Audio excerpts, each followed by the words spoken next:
There are few demographic groups in America more willing to forgive and even applaud Donald Trump for his alleged affairs with a playmate and a porn star than the crowd that sifted through the halls of cpac.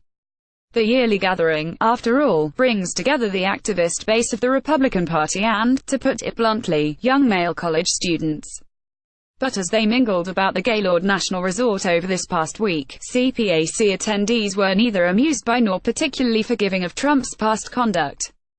Many found it regrettable. "I do support his policies and everything, but on the personal level, I don't think it's a good thing," Salisbury University College Republican Colin Nomealy said. "If you're going to say you're a Christian man, you need to stay with those values." Trump's alleged affair with Stormy Daniels was most definitely not a major topic of conversation at the Conservative Political Action Conference this year. It was not mentioned by most speakers. It wasn't the focus of a panel. But when asked about it, attendees almost all echoed O'Mealy's sentiment that this was a blemish, an embarrassment, even, for an administration they otherwise were happy with. "As a person, I think that's morally wrong. On the other hand, you can't argue with the results," said Kirk Boyd, who came with his grandfather.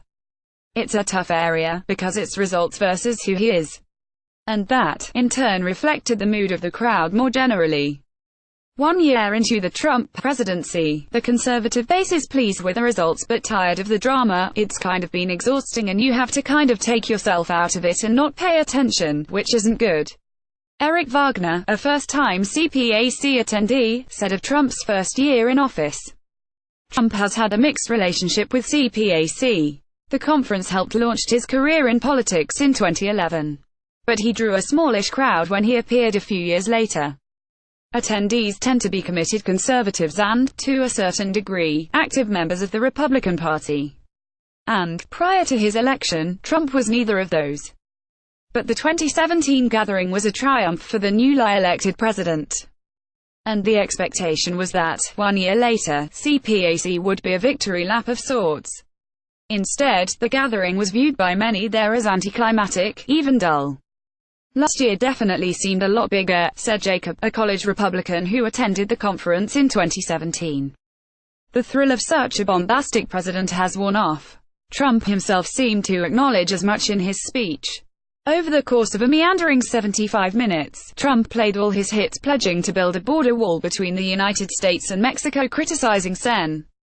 John McCain Raz for voting against Obamacare repeal, calling on people to stand for the national anthem, berating the media, praising the Second Amendment.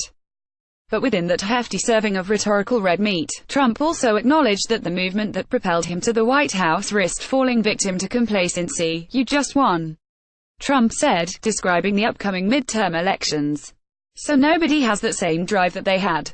So you end up not doing that well, because the other side is going, the craze. You are now subscribed to the Daily Digest and cheat sheet.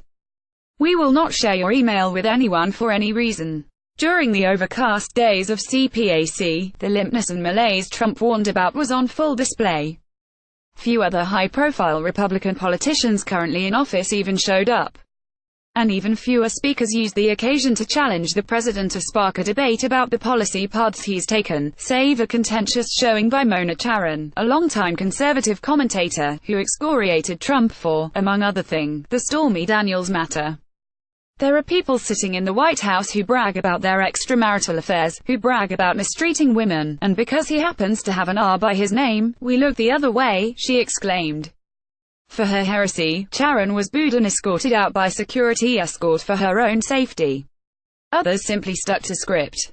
Attendees milled in the hallways to gawk at Alice talent like Trump, Vice President Mike Pence, or Fox News host Sean Hannity, and were instead treated to be enclist Trump allies in conservative media like Dr. Sebastian Gorka, a fired former White House aide, and David Clark, an inflammatory former sheriff-turnstable news pundit. Sen. Ted Cruz RTX, one of the few candidates running for office this year who bothered to show up, spent much of his appearance praising the president's accomplishments during his first year. "What we've seen in 2017 is on substance. The record of Derry has been remarkable," Cruz said. Many journalists grumbled about the lack of notable talent roaming the halls. "You know you have a hot cpac when you can't move in the hallway, and there are these mobile scrums and mobs following luminaries around," said Washington Post media writer Eric Wemple, who covers the event annuals and noted that cpac was very accommodating to the media. didn't see any of that this year. Well-connected attendees lamented the general lack of high-profile hot-ticket parties, and college kids said the events weren't as out of control as previous years. Breitbart News, which blew out its budget in 2017 by renting out a boat, decided to keep a low profile, keeping most of its talent off of panels and not publicly sponsoring the event. Last year it was wild. People were throwing champagne bottles on the ground, Patrick Wall recalled on Saturday night. Even among some of the president's biggest boosters on the far right, this year's cpac seemed like a stale rerun of 2017. Last year, neo-Nazi Richard Spencer held court for reporters and a few fans in the conference hall before being dramatically removed by security from the event. He showed up again on Friday, hoping to stir up trouble by debating attendees. But instead of storming the event, he holed up in his hotel room without drawing any public attention. At a party attended by the Daily Beast, guests witnessed Spencer briefly appear on his balcony, only to disappear back into the room without incident.